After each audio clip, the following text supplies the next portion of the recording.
you guys. Too. Doing great. Hello. This is crazy. It is. Yeah. It is.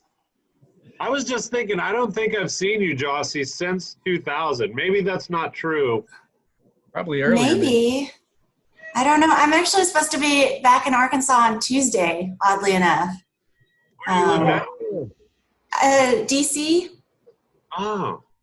Yeah.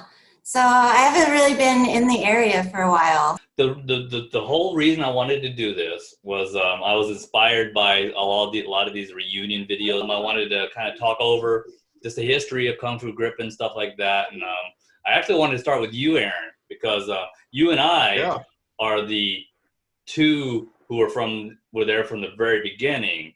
But actually, you were there before me, because you and I think it was Brian came to my house to ask me if I wanted to sing for Kung Fu Grip. And we weren't even called Kung Fu Grip at the time. It was just like you guys came. Yeah, I don't know if it even had a name initially. We were just like looking to get a band together.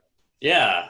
Yeah. And you had played in this band, Soda Pop Gods, that was kind of like big stuff at the time locally. And Brian and Bob, I think, were the two other people besides me. And then we asked you, and you didn't want to, and then we bribed you with something. I can't even remember what, but what it was Soda Pop Gods. I quit. Bob and I had quit Soda Pop Gods. We just got off of that tour with Gals Panic, and there was a little bit of stuff that happened during that time, and in the end, Bob and I decided we're just going to quit, and we quit. And then when you guys came to me, I was a little bit hesitant because apprehensive. Yeah, because I didn't like dedicating so much time to practicing and stuff, because like previously on Soul Pop Gods, they were very adamant about you got to be at all the practices, you got to. And then I said to you guys, I said, hey, if you guys can do your practices and record the music and get it to me, I can write the lyrics, and then we could show up every once in a while, and I can practice with you with the songs. And you guys said, yeah, we can do that. And I said, okay, and that's when I joined up. I don't remember. And it panned out. It worked really great. I thought it worked incredibly well, considering I didn't have to be there at all the practices. But, we could have used you a little more, but but the songs worked. They worked, and I know they're I was excited. I don't know if you're looking to go down the long road of me post Kung Fu Grip, but I studied music and songwriting and lyric writing, and specifically at a music conservatory, and your lyrics were fantastic. Well, thank you. I was always, my inspirations were always Mike Patton and Weird Al Yankovic, so that's kind of where I came from in my writing. So thank you very much. Appreciate that. But then we eventually lost Bob. Yes, and then I think Ryan from Slur, or I don't know. That's the band that I associate him with. And I think he may have only done a show or two shows. Like, it felt like we did something. Maybe, two, but it was brief. Yeah. And then we asked John Morgan, and he carried the low notes for the rest of the time of the band. Which, John, nothing against Ryan, but I felt like John was just like really had the energy that was really great for the band and everything. So definitely. But then how long were we? But we didn't have horns originally. We always wanted a horn. We were always kind of bordering between punk and ska, but we didn't actually have a horn section. We did a lot of the chicken scratching and everything. So when did we get the horns? I think about it was the same time, a little after I started. Yeah, I think it was like Brian Lowe was still the guitar player, and we got Will, Jeremy, and our other friend Brian. Is that right? Yeah. Yeah, that sounds about right. John was playing bass and Brian was playing guitar when Jeremy Johnson asked if I wanted to play saxophone for a band called Kung Fu Grip. I said, sure, why not? Let's try it out. And I feel like we were kind of locally established at that point. Maybe we weren't. I don't know. We played a few shows, and we were known for just what we were, but then when we added horns, I thought that was just cool. So. Oh yeah. Then when did Jossie come in then?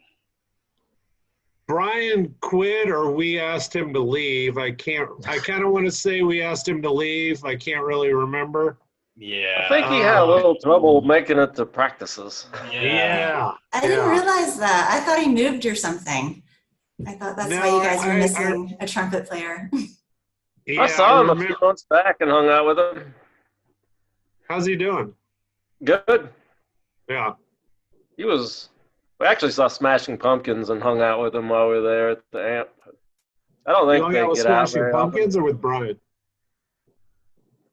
With Brian back when Smashing Pumpkins played here. Oh, okay. I took that as a big name drop. I was going to investigate. No, but then so we ended up with Jossie, and then we had Jeremy and Will, and I think that was where we really defined who we were, though. I mean, we already had our established ground, but when because I remember we played with Orange Tree. Is that the name of the band? That Yeah, Jason's other band. Yeah, because we'd opened for MUT 30 before, but then we opened for Orange Tree, and he had left MUT 30, and then he saw that we had a horn section, and he was like, "Holy crap, you guys got a horn section!" Oh my gosh, he was like so excited and everything. I thought, I loved it. So no, when I think of the band, that's the lineup. I don't think about the band, but when I do, that's the lineup I think about, is the five of us, Jerem and Dan, because that's like when we were like, at least in hindsight, we were putting asses in the seats. Oh, and yeah. Like, yeah. people They were write good rocking music out. too. Yeah, definitely. Yeah. I had played in a band with Dan before. And what was that band? Voice of Harold. I remember Voice of Harold. Yeah. Terrible. But the guitar player was good. Yeah. I like that we all kind player. of intertwined in different places and stuff there. Because, I mean, I remember when I was at Soda Pop Gods, I always saw Aaron at the shows. And I knew Aaron from all of our shows. And then, so, of course, when we were in Kung Fu Grip, I was like, hey, it's kind of cool how everything just works out. Is that how you guys met Jeremy Johnson? Is that how he got on board at the beginning? Through shows? He always came to all the Kung Fu been. Grip shows. Yeah, he was a really big Kung Fu Grip He was like fan. a super fan, as I recall. Like, crazy. Like, we'd make these little demo tapes, and he would always buy every one. It'd be the exact same demo tapes, but he'd want the different covers. And he actually bought every one because he wanted them all. No, him and Ipsal were like our biggest fans early on. And that was like a good way to meet all the West Fork people I know, or like just that area of people like you and Jossie and others. Oh, I'm not West Fork. I know, but like, Yeah. you know what I mean? Like that. Oh, God, yeah. Don't be Fayetteville connected to crowd. West Fork. You know what I mean? Also, I didn't remember. I'm totally bullshitting you right now. I thought that you were from West Fork. I mean, yeah, I guess I would have assumed I was too. But Yeah. Farmington, there's a difference. So, True. Jossie, what did you think when we first wanted you to join the band? How did you feel about that?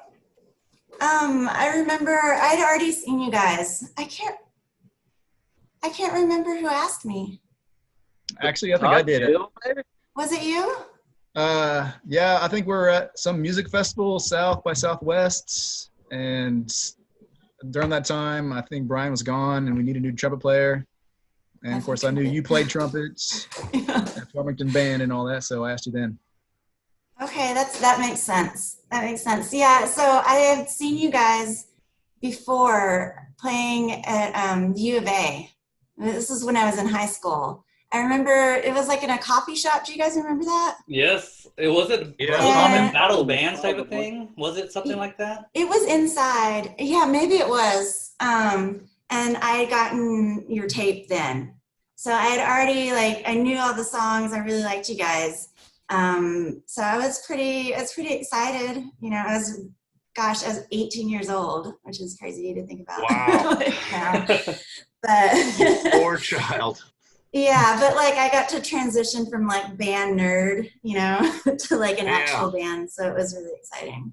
Oh, but your presence, one of the things I've always loved, and I always watched the videos of our recordings and stuff, is, and you know, in a way, it was a novelty because we had a girl in the band, and to me, that's a big deal. Any band that has a girl in the band who actually is a key player is a big deal. So seeing you up there and you know, just holding that trumpet and just, you know, playing, and like, wow, this makes us so cool, you know. So in a way, I thought we needed that, and I think it was real great.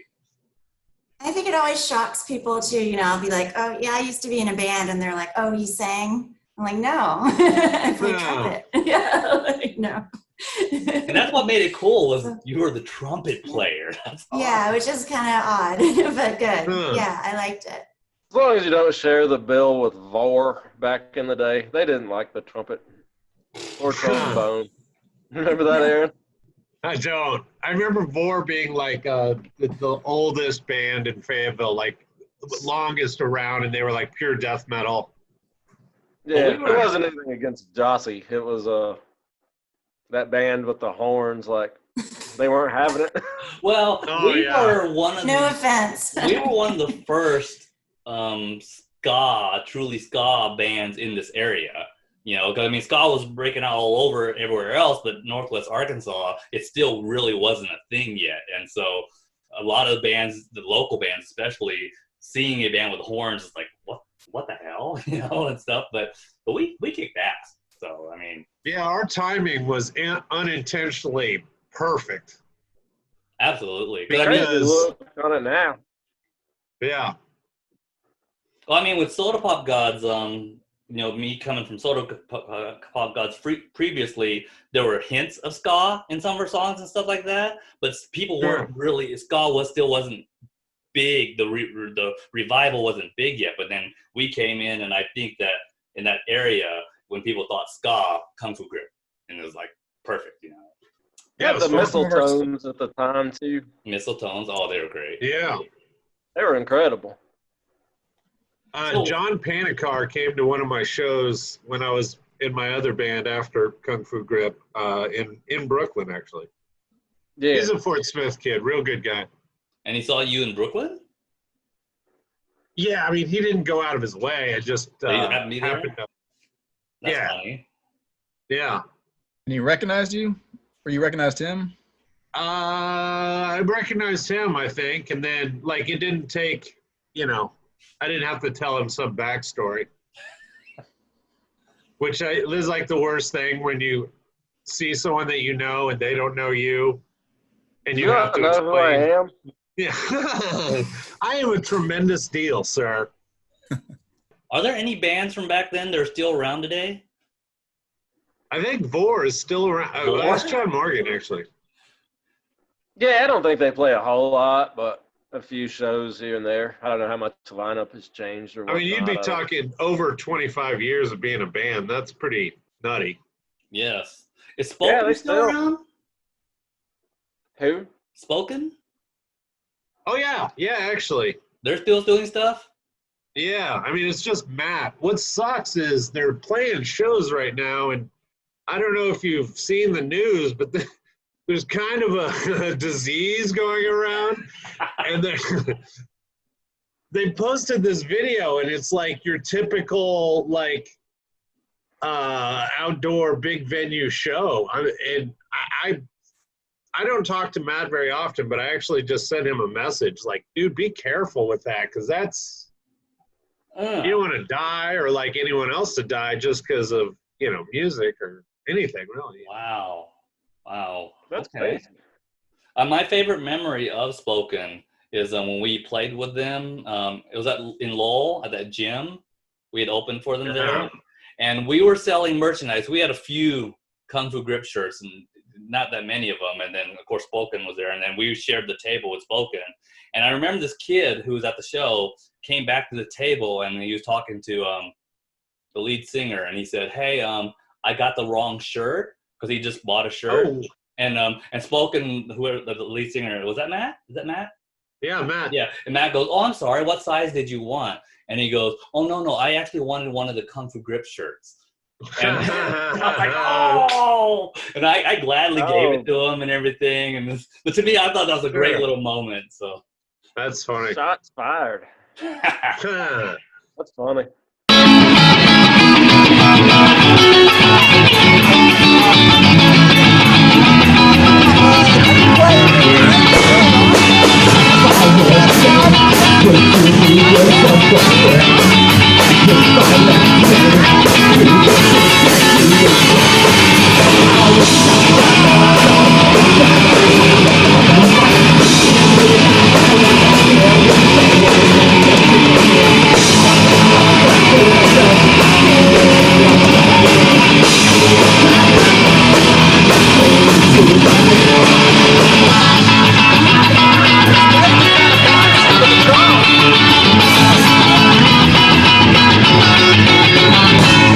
That was the biggest mistake. I wish I would have saved maybe not everything, but like more flyers, more, CDs, more, photographs or something. I don't know. I mean, I have a lot of the photographs, but like the flyers and stuff, every once in a while somebody will send me a scan of one and they go, hey, remember this flyer? And, oh my gosh, I mean, we played it.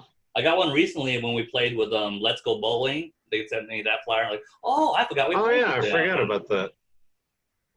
So what big bands did we play with? I mean, we played with Let's Go Bowling. We played Voodoo Glow Skulls.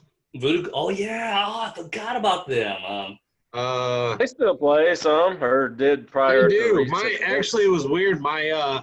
Again, I keep cross talking here, but the band that I was in Boston that was together for like 12 years, we played with Voodoo twice. And again, I didn't want to explain, hey, you know me. But there was that desire to be like, hey, you remember, Cain's not Cain's, but that ballroom in Fayetteville in 1998 or whatever it was. They probably wouldn't have remembered it. Oh man. And we played with the Toasters there. Yeah. Yeah, at the ballroom. And I feel like MU330 happened once or twice. Mm-hmm. Actually, that's like when I felt we were like really cohesive. And maybe I just made this. It's possible everything I'm saying is made up in my own head, but we played, I feel like, with MU330 at Clunk. And I remember I watched them and obviously played with us. At the end of the night, I was like, maybe just for tonight, but we were as good as they were for this audience this night. And we're not as good a band, certainly, but just on this one night, we were equals.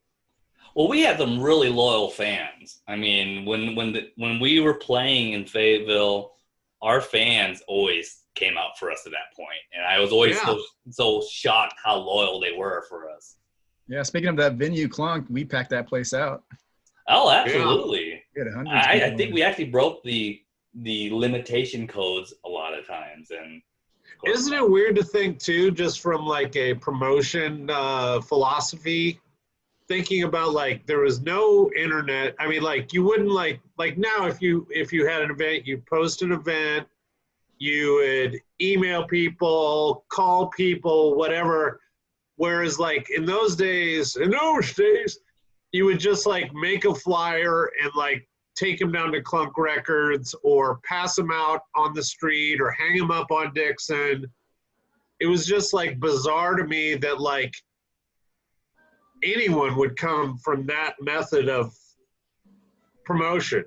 But it worked. I mean, the word of mouth worked so well for us. I mean, because that was at the cusp before bands started having web pages and Facebook and stuff like that. And I always thought that the fact that we did very little promoting outside of flyers and still so many people showed up was crazy.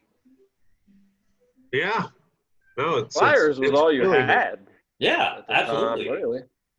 Of course, that was also a time when people always went to the shows on the weekends, regardless who's playing, because they wanted to see who's playing, because they didn't know. So you always have people just show up at Clunk Friday night, every Saturday, and they would see who's playing and whatnot. And then, of course, No, I mentioned good timing before in style, but it was also a good time to be a Fayetteville band. Like with Clunk and even JR's and like the Dixon Street Ball, or I can't even remember all the venues, but like there's a lot going on and people were coming out like crazy, like for everything, not just us. And it was a very supportive time to be an act. oh yeah, absolutely. And it was fun. It was actually almost like, back in the 80s, I remember late 80s, we'd always go to the mall and we'd always drive around the mall and stuff like that. But then in the 90s, we always went to the music venues and we would just hang out there and just see who's playing. I always thought that was cool that people just did that on a regular basis. I was saying those are definitely some of the best memories, those late 90s, hitting up those venues and watching shows. Les and Jake, MU330. We had a lot of good bands that came through. Modest Mouse came through, played at Clunk a couple times, if I'm not mistaken. Yeah. It's crazy. Did you guys band that went through. He posted a while back? It was like a 1 month lineup of a Clunk schedule. It was like Modest Mouse, Alkaline Trio. Oh yeah. It was just, if you look back on it, it was crazy. Unbelievable. Before any of them were really known. I mean, Clunk, Chris, he's made himself into a legend because of that. I mean, 'cause now he's just doing his little food delivery thing, but everyone knows Chris, Chris Clunk. He's the guy who, in a way, he's almost like the father of the Fayetteville scene. I know there's other venues, but everyone ties him to it because he brought some major bands out there. It was pretty cool. Yeah. No, and it's not easy to do an all-age venue, I'm sure. Like the finances and like the workload, and the guys, always will have a special place in my heart. Oh yeah. And even just from a person that paid and went. Well, I didn't pay, but even as a person that would just go to shows there all the time, and like I was a super big fan of Less Than Jake when they came through, and he asked me if I would like take them around. So like I spent the whole day with them, and like, you could argue that, he was looking for an errand boy, but on the other, more likely he knew what that band at that point meant to me. And, just a good guy like that. Oh yeah. His heart was in it. Never once did I feel like Chris was doing it for the money. Because there are a lot of people who wanted to be, we're the ones who do shows and stuff like. But Chris just loved music, and you get to see it in what he was doing. So I wanted to ask you guys each, of all of the Kung Fu Grip songs, and I know this is always hard to pick, trying to pick between your favorite child. Which one is your favorite Kung Fu Grip song and why? I'll get us started here. So Rocket was probably my funnest one to play. I enjoyed playing Rocket a lot because when it came to the horn parts, Jeremy and Jossie and I each had our own part, but they played so well together. Just so melodic, and it just worked well with everything else, what you were singing and what Dan was playing and the drums and all that. So Rocket was probably my funnest to play.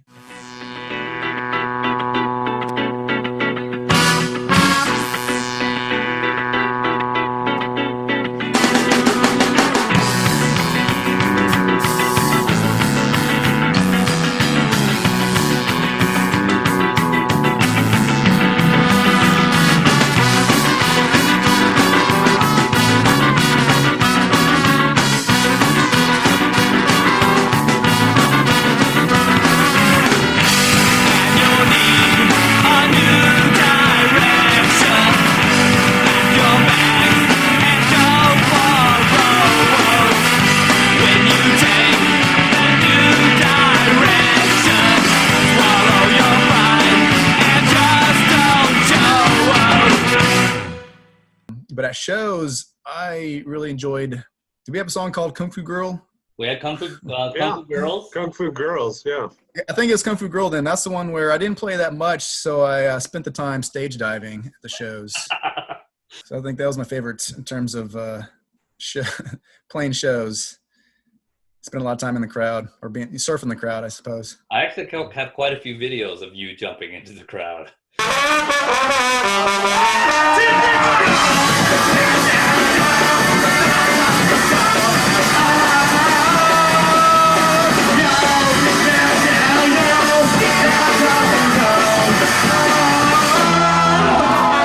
So Every show I did it. Huh. Yeah, I have a lot of memories of seeing Will like flying through the air. Remember whenever we were dressed up when you had a cape? I remember that. the superhero That's show. like a vivid memory. It's the Halloween show. Yeah. Yeah, We had a lot of good themed shows. yeah. But Dusty, we're going over our favorite songs. So what, if you had to pick one of our babies, which one would you choose as your favorite? What's the one where it was Jeremy starting off on his trombone? No, the dun, dun, dun, dun, dun, dun, dun, Oh, yeah. dun, dun, dun. Yeah, you guys know what I'm talking about, right? I feel like it's sleight of Oh, yeah. hand. Yeah, I think it's Is Slide of Hand. it? I don't think that was it though. I don't think it is. Do you not have them labeled? Wasn't there? it Rocket? Oh, that's not it. That one? There it is. There it is. Yeah. So welcome to the Jungle Gym. Yeah, that's my well, favorite This was a one. good one. I like that one. Why do you like that one, Jossie? I liked the musicality of it. I liked that we were doing different things. I liked his opening to it. I really liked I liked the words. I liked, yeah, that was my favorite song. One of my favorite parts of the song actually has to do with you is during the breakdown where it's just me, I'm singing, there's a little bit of music, and then all of a sudden you come in with this trumpet part. It's like, da-na-na. And I always love that little part where you come into it.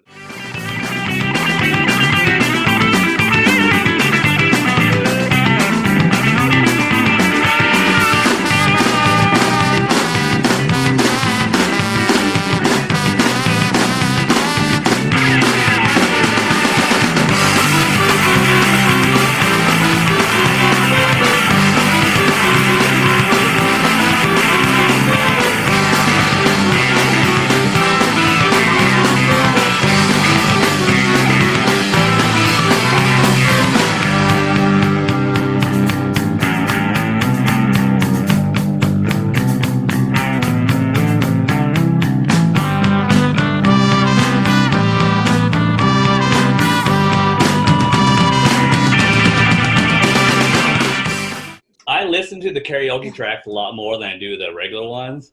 That way I don't hear my voice. But man, I love that little part right there when your trumpet comes in and just builds up to it. Like, that's a good song. I actually have a funny story about that song though. The whole point of that song when I wrote the lyrics was supposed to be, I was supposed to be like a fourth grader or third grader, as if what they would say if they were writing a song. But I had someone come up to me once and said, I hate that song. I really hate the song. And I said, well, why do you hate that song? It's a great song. Like, well, the music's good, but I hate the fact that you talk about Frito pies and stuff like that. Like, but yeah. The world has an opinion.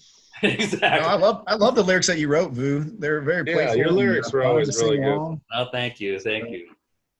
Yeah, that's a good one, John. In terms of trumpet parts, my favorite trumpet part was in 72 Kisses. Yeah.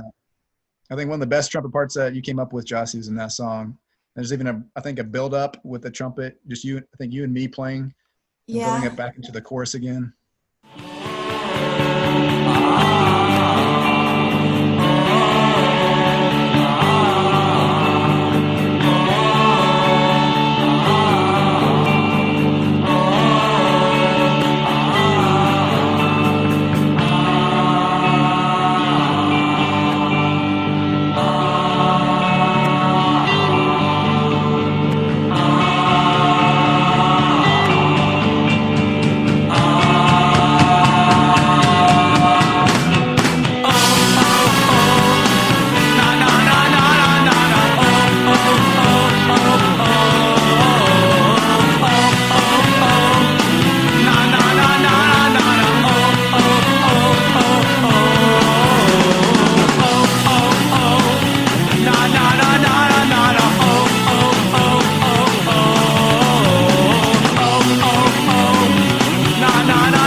I'll jump What? in right here because 72 Kisses is actually my favorite of our songs. And the reason for it is it actually, to me, that song was almost like a growth, a maturity in us as a Definitely. band. It actually was our first song that I felt like we were starting to show this different direction of who we really were as a band. And it was like, because it doesn't sound like any of our other songs, and it wasn't just punk ska. This is very unique to it. All the pieces, all the instruments and everything. And in a way, it was bittersweet. That was our final song because we eventually broke up at that point because we all had our different ways to go and everything. But I just thought, man, if we go forward with this direction we did with 72 Kisses, it's going to be amazing and stuff. So I do love that song a lot. Yeah, I feel like just musically and everything. It was definitely an evolution of sorts, and I love like our 3-chord songs more than anybody. But that was a good song to see us evolve a little bit, certainly. Just the story that song came from when we were all at that party. Yes, that party. That kind of leaves a heavy. Go ahead, John. That That's a just kind of Halloween leaves a party. heavy memory. There was a whole story about the whole song involving a ton of people. Yeah, there was like a group of kissing people, each and they other. were having a contest to see who could get the most kisses that night. And that's what the song's based on, was the fact that, it was like this party, and there's like, I can't remember why the party's there, but there's a lot of people there. And for some reason, someone started saying, like, we're trying to get the most kisses. So all these girls and guys walk around kissing each other. And I thought, Yeah, it was a house party in Fayetteville, and they had mistletoe everywhere. Exactly. Yeah. That's right.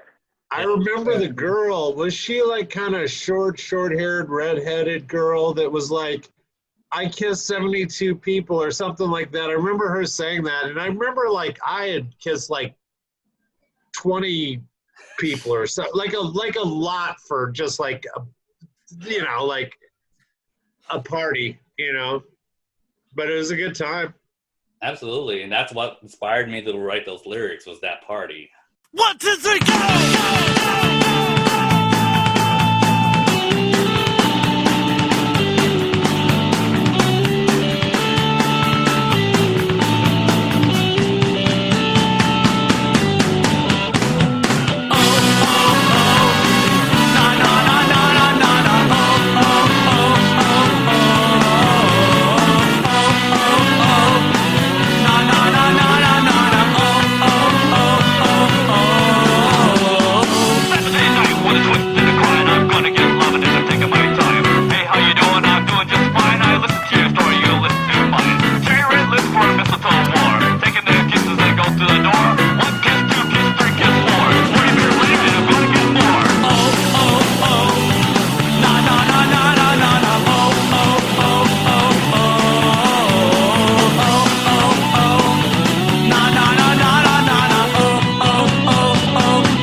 A lot of fun house party shows.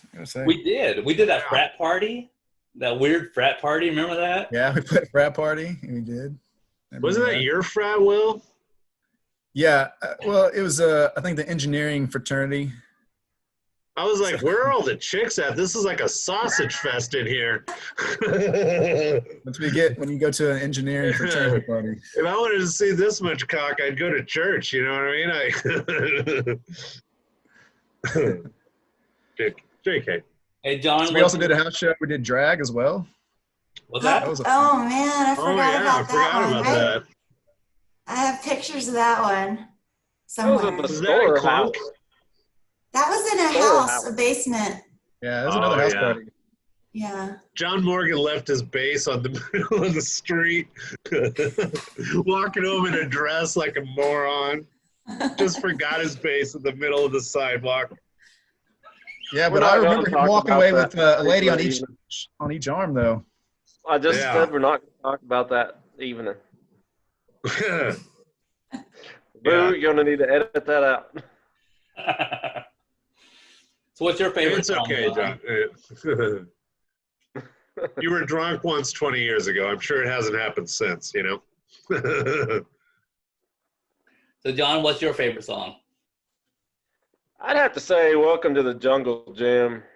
Just basically based on one part of it is Jeremy Johnson and I wrote the foundation of that song in the middle of an afternoon at cell block 4. Was this tiny little apartment we had. That was the size of like most people's laundry room. I think I was 18. Aaron, you remember cell block 4? Oh, yeah. Many nights. There was always like 4 Jeremy and people I- sleeping in there. We It was didn't like even the have size of a internet. walk-in closet. But we wrote the beginnings of Welcome to the Jungle Gym one afternoon, sitting in there with like one acoustic guitar. I just wrote the bass lines on the guitar. He like sang and hummed the melodies, and kind of wrote the foundation of that particular day. And then after that, everybody else turned it into what it was. So I think it's kind of always meant a lot. That was probably one of the first songs I was a big part of writing.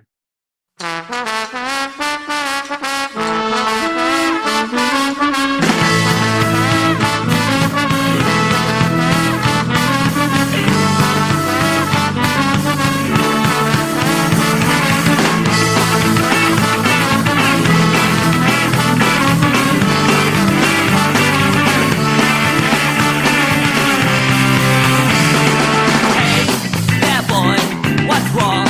Can I be your friend? If I can, then we can sit and pretend that this life is bright and made of candy. It's so sweet, so neat, and all we can is if you stay playground, I'll be your best friend. You can have my free pie if I could gelatin. We can make the rules to the game and change them out of well. This is what recess time on to the jungle gym. I definitely liked There a you have lot of the songs that we wrote with horns. Because I mean, we had some of the early songs where you guys added horns to them later, but the ones where we actually wrote where the horns was the original part of it, those were just so much stronger to me.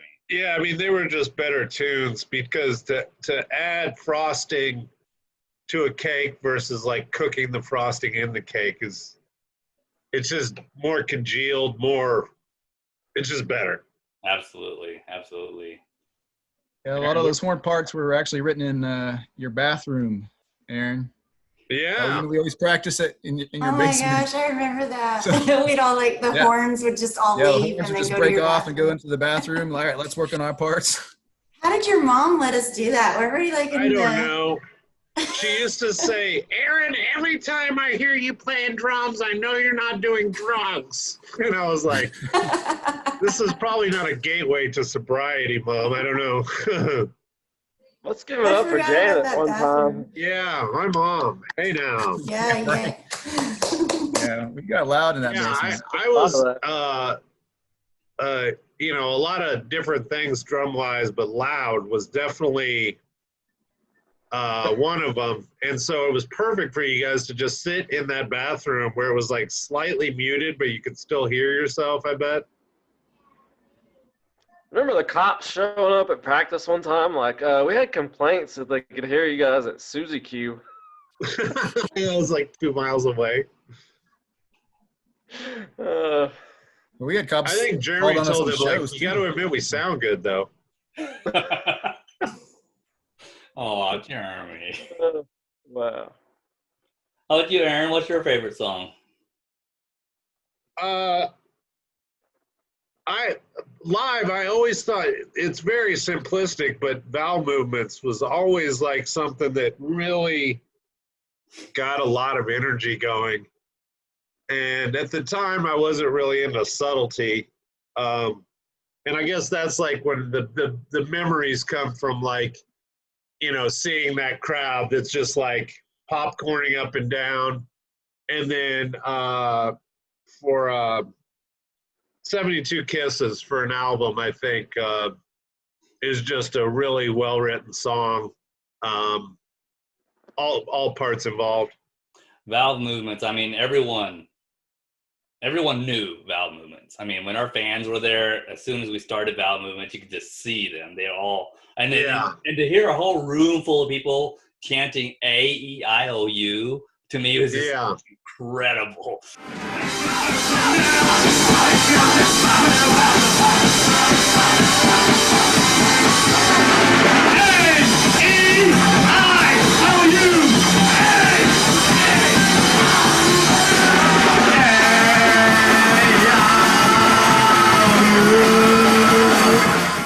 And yeah, it's a good feeling. I wrote that song. Tres, cuatro. Yeah. I wrote that song with my intent. When I wrote the lyrics, I had intended on submitting it to Sesame Street, hoping that they would use it, because they always did these little parody things and whatnot. And I actually sent them a copy of it to Sesame Street, and they sent me back a very nice rejection letter of that they appreciated the submission, but they really had no use for it, and so they ended up not using it. Yeah, but I thought it would have been awesome if we would have been on Sesame Street, but Tell the Dr. Demento story. How did that happen? We did get on Dr. Demento. I was a huge Dr. Demento fan, and this was when he still had his radio show, and I thought, what the hell? I'm going to send our songs to Dr. Demento and see if he'd play us on his show. And I got a letter back from him, and it was handwritten by him. Wow. It was handwritten saying, "Hey, Boo, I think your music is really fun and funny, and this is really cool. We're definitely going to use it on our show." And I was like, "Oh, shit, they're going to use it on the show." And and we actually got airplay. We did 3 shows. They did Playing Games with Your Heart, and they did Bowel Movements twice. And so, but the way Dr. Demento works is after he plays the songs, if people ask for it, then he'll keep bringing it back. And unfortunately, sure, he didn't really ask for it. But we got 3 shows, so to me that was a big national airplay is national airplay. By the way, I mean that's huge. Dr. Demento. Okay, we're going to play some games with your heart and other assorted body parts. This is Kung Fu Grip.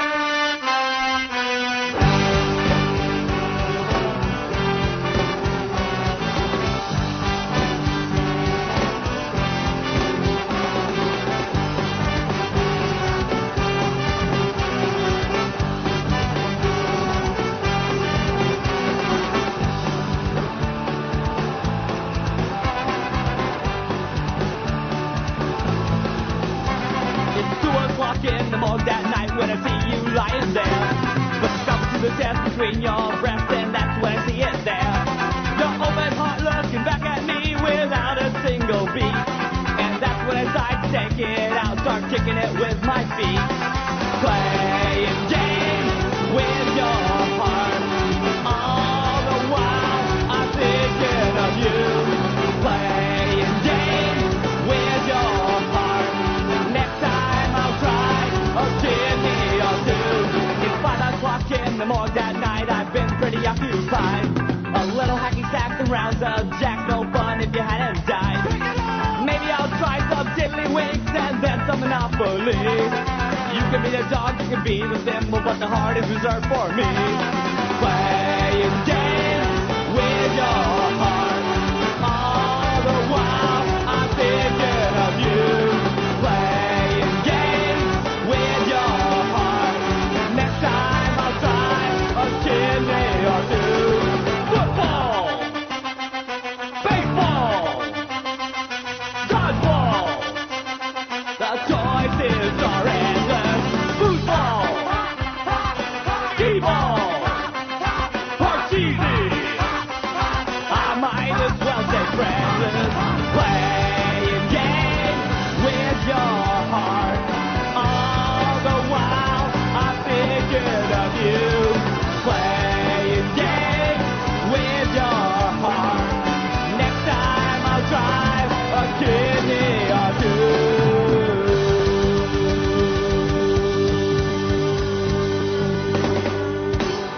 a song called Playing Games with Your Heart by a band called Kung Fu Grip. They're out of Rogers, Arkansas, and the lead singer's name is Vu Ha, V-U-H-A, Vu Ha. This is the Game Show Song Network. Here's Weird Al. Do you still have that letter? I don't. I couldn't find the letter. I've been looking no. for it. I had when I moved like 3 different houses since then, and I had all these shoe boxes, and I can't find the freaking letter. Just hearing him say Kung Fu Grip was like, and I actually heard that live, and I was like, whoa. That's I mean, crazy. even just like, was it 104.9 The X? Like they would do local artist Sundays, and I remember just like feeling so excited. Do you remember what happened? That kind of, I don't think they got pissed off, but they were a little bit annoyed about it. A lot of people called in. I assumed it was Jeremy Johnson over and over, by the way, but a lot of people called in requesting our song before they aired it. I was like, oh no. Yeah. No, I remember the DJ saying, because I worked at Kyle Ben Jack's Gibson. at the time. We're going to play it. Stop calling. It was that type of thing. Yeah, I mean, it could have Kyle Gibson. Kyle Gibson. Kyle Gibson, yeah. But, And played Jane's Addiction, Jane Says, either right before us or right after us. And I was like, wow, that's amazing. we had another there's these 2 people in California, and this was back before podcasts became a regular thing, and this was when only a few people had podcasts, and they did a podcast called Audio Pandemic, and they played a lot of underground bands, and they would go talk about them, and they somehow came across us, and they played us on their show so many times. They were so completely just complimentary.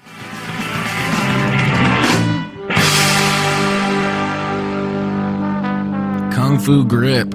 Awesome tunes. Love that song. Welcome to the Jungle Gym.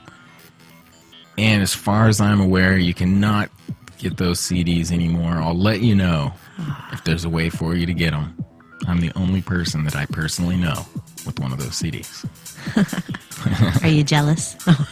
Awesome stuff. I'll definitely share it with you guys. Yeah, it's a shame. I got the CD from the singer of the band when we had our old streaming radio station back in the day and promoted them a lot. So I'm happy to do it now. Awesome tunes. People love them. Yeah. Unfortunately, the band isn't together anymore. I know, it's terrible. Terrible. Maybe one day they'll get back together. At least we can hope.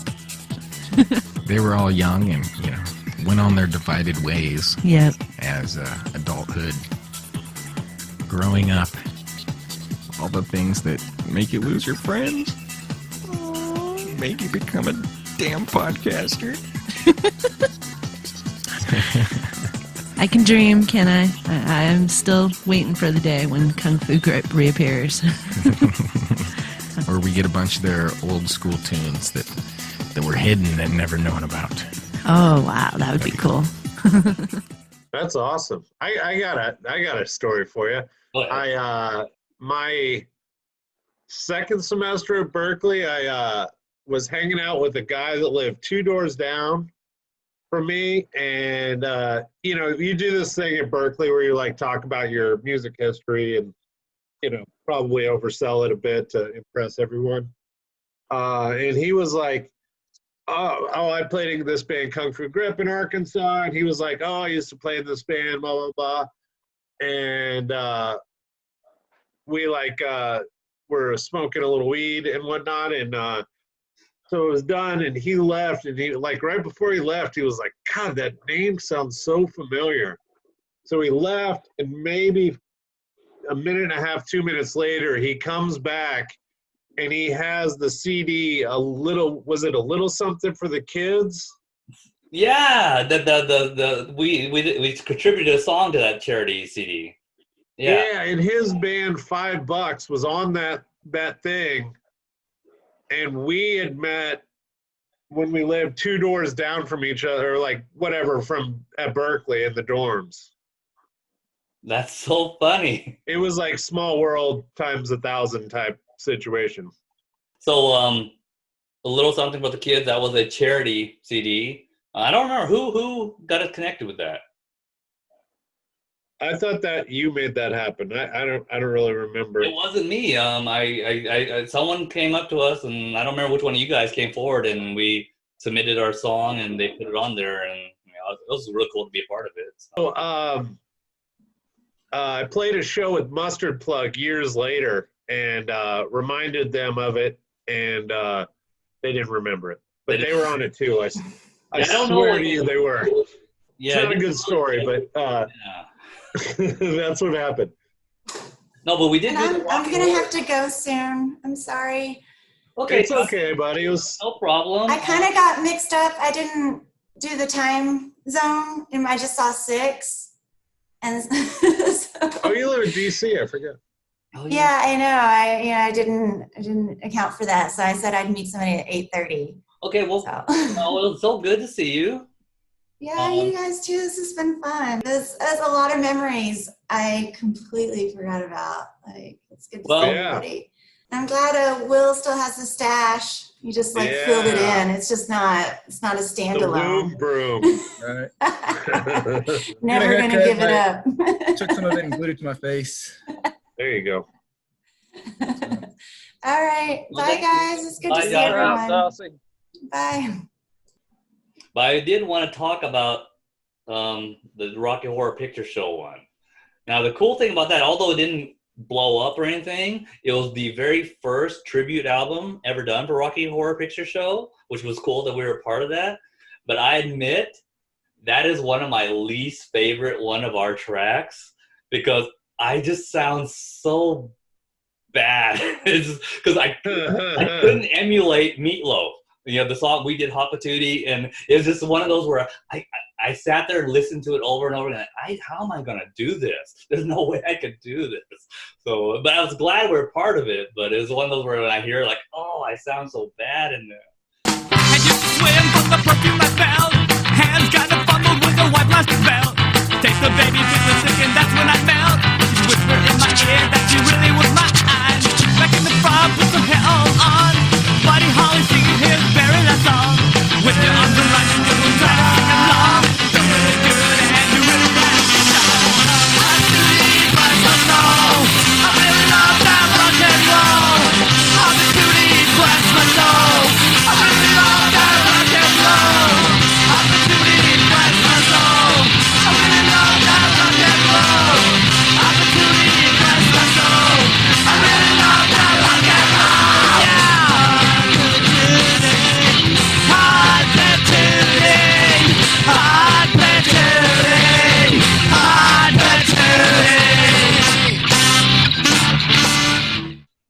I think we recorded that at Dan's parents did. or like.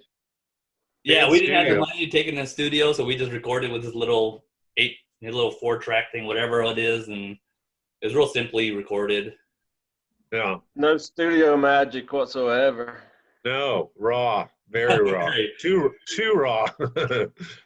And there are some people who said they like it, but I have a hard time listening to it because of my own voice in that one. And it's funny because my voice is not a trained singing voice. And Get out of town. No, it's funny though because when we did record our final album, was it Dwight? Was that the name of the guy who did the recording for us? Yep. Yeah, Oh, yeah. Chalmers. him, and we had to lay down the vocal tracks. I remember we went through each song, and I would record, and I only did one recording per track. And he'd play the music, I'd record it, and we'd done. And then he'd go, "Do you want to try it again?" I go, "No, let's go and go to the next one." And we went through all the songs. Then Dwight was going, "You know what? I'll be honest with you. You're the first vocalist I've ever worked with who has not recorded their own tracks multiple times." And I said, "Well, you know what? I'm not going to get any better. That's the best that I can do. And if I record this multiple times, it's going to sound just like that, and it's not going to get any better." So, and he was impressed, but at the same time, I was like, "Yeah, see, that's how bad I am." So, Remember, who was it that used to always tell us that Dwight would say that we were the easiest band he ever recorded? Like, was that Wayne? Not Wayne. The guy that owned JR's for a while. Yeah, Wade. I think his name was Wade. Wade Ogle. Ogle. Yeah. Yeah. And actually, I remember Dwight that. told me that too. Dwight actually told me that his experience with us was so just laid back. He could not get over how not nitpicky we were. We were just like so easy. It is astounding how little you care about your own music. And I wish Jeremy was here to talk about this, but I remember this is one of the times where I truly understood how much of a fan Jeremy was even after he joined our band. We did the recordings, and then we were listening to the tracks afterwards, and he was in that room listening to it, and he was just rocking out and then going, man, we sound so good. And he was like so energetic, and I was like, man, this is one of our biggest fans here, and he's actually part of the band. But he was so, oh my gosh, this is so incredible. I just thought it was so cute. Yeah, no, the thing that makes Jeremy, at least back then, and I'm sure today, is his childlike glee about everything is really an enduring quality to have, you know? Absolutely. And that's actually a perfect way of putting it, the childlike glee. I love that because he just has that in him. And that's why I loved having him in the band, because when he's on the stage, he's like a kid playing rock star, and I love that. Oh, yeah, absolutely. And that's endearing to an audience, too. I mean, it's fun to watch. Let's talk about Dan real quick, since he isn't here with us. And Yeah. and again, he on the phone this morning with him. He really wanted to be here, but man, he had to work and he just couldn't take the time off. And but man, Dan, he was like, I don't even know how to describe how much talent he has. And I really do think he really defined the sound for us too. I mean, I remember the fact that he could play so many instruments was just so crazy to me. Yeah. I remember he went to my house, and I can't remember why he was there, but we were hanging out in my bedroom. This is how I was living with my folks at the time. And he saw my accordion. I had that old accordion. And he just walked over and he goes, hey, do you mind if I mess with this? And I go, yeah, go ahead. And he picked it up and he just started playing it. He just started playing the accordion. And Yeah. I don't know if he ever used one before, but he just figured it out and he was just playing it. Son of a bitch. Because I can't play that damn thing. So. Yeah, heck of a musician, heck of a guitar player. And Yeah. he wasn't pretentious about it. And that's what I loved about him. Yeah. Because he Real easy to work with. Yeah. I mean, I've worked with other guitarists, and I'm not going to name anyone, but where, man, they just really think they're that great. But Dan was awesome. He didn't think of him that way. And I think that was incredible. Yeah. Yeah, I thought that Dan was an absolute delight to work with musically, and just so on point, and just that guy, if you went to his house back in the day, just had shoeboxes and shoeboxes of demos and songs he's recorded, like an ungodly amount. And, you know, he was very prolific too, you know, as well as being just a fun guy when he let his guard down, I'd say. This is one of the reasons why I love being on Kung Fu Grip. And this is for all of you here, is you guys were all so easygoing and you were just wanting to have fun. And man, the whole time it was just so much fun being with all of you, because you guys were all you just wanted to have fun, and I love that about it. And that's one of the things I think that people saw when they came to see us on shows and stuff. And I think you guys added all that, and I really thought that was just awesome. Yeah, I think it was a lot of fun. And I think that Might have been our biggest problem. yeah, that's the other flip side of it, is it probably, you know, who knows what would have happened if we would have tried. But we got the people in those doors. But, you know, who knows, you know, also trying may have led us to being a band for 6 months and not 5 years. So that's, you know. And, you know, the thing is, we didn't break up on a bad note. You know, we all broke up because we all were busy. I mean, Will, you're starting school. You know, John, Aaron, everyone, we all had things we needed to do. And so that we all decided just, you know, we need to go ahead and move on. And I think that was the best way to go about it, you know, versus. Yeah, and our last show was probably one of my favorites. I mean, not the reunion last show, but The final show. as I recall, that was, yeah, the last show at Clunk. I recall it being like just a lot of fun and an emotional, fun evening where we just had a ball one last time, and that was that. Well, guys, thank you guys. I appreciate you guys doing this. I think this will be fun for everyone once I edit it and clean it up and everything. But I do appreciate you guys getting together. I wish Dan and Jeremy could have joined us, but I thank you guys very much. It was great seeing you guys. Yeah, more than anything, it was really good to see everybody. Thank you guys. You guys take care. Stay safe. All right, we'll see you soon. Yes. Yeah. See you guys.